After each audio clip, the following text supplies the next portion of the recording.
এখানে অঙ্কটি আছে a:b সমান 2:3, b:c সমান 4:5, c:d সমান 6:7 হলে a:b:c:d সমান কত? এই অঙ্কটি আমরা শর্ট ট্রিকের মাধ্যমে করব। ট্রিকটি কি? a:b সমান 2:3 এভাবে লিখে নেব। b:c সমান 4:5, c:d সমান 6:7। তাহলে এখান থেকে আমরা কি বার করব? a:b:c:d।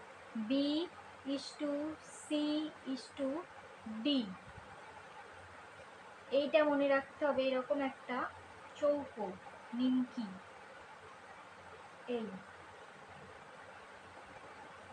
এইভাবে করব। জিনিসটা কি? প্রথমটা আর শেষটা এই তিনটে গুণ হবে, মানে 4 দুগুণে 8, 6 8 48। প্রথমটা কি হবে? এই যে 2 গুণ 4 গুণ 6, 2 গুণ 4 গুণ 6 লিখে নিলাম ইস্টু। আর শেষটাও লিখে নেব 5 গুণ 3 গুণ 7, 3 গুণ 5 গুণ 7। তারপরেরটা কি হবে? এই মাঝখানের দুটো একবার হবে, এইটা এইটা এইটা এইটা গুণ হবে। তাহলে কি হবে? এই যে 3 গুণ 4 গুণ 6, 3 গুণ 4 গুণ 6।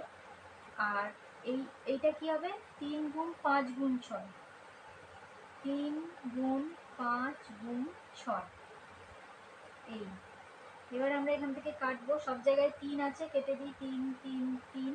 আর এখানে 3 দুগুণে 6, তাহলে গুণ করে দিই। 2 দুগুণে 4, 4 16 ইস্টু 4 6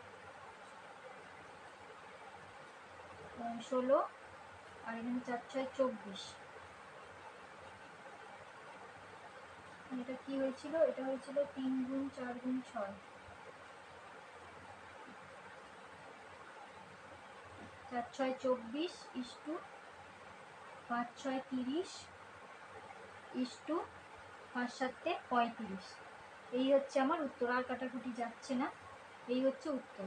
একেবারে করার নিয়ম হচ্ছে, আমি এটা ধীরে ধীরে বললাম বলে তাই ভেঙে ভেঙে লিখলাম।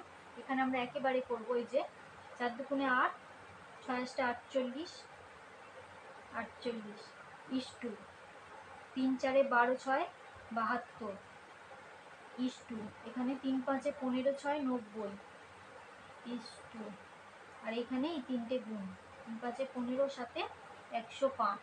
এবার আমরা 3 দিয়ে কাটবো। 3 16 48, 3 24 72, 3 3 9 0, আর এখানে হচ্ছে 3 3 9 আর 3 5 15। এই হচ্ছে আমার অ্যান্সার।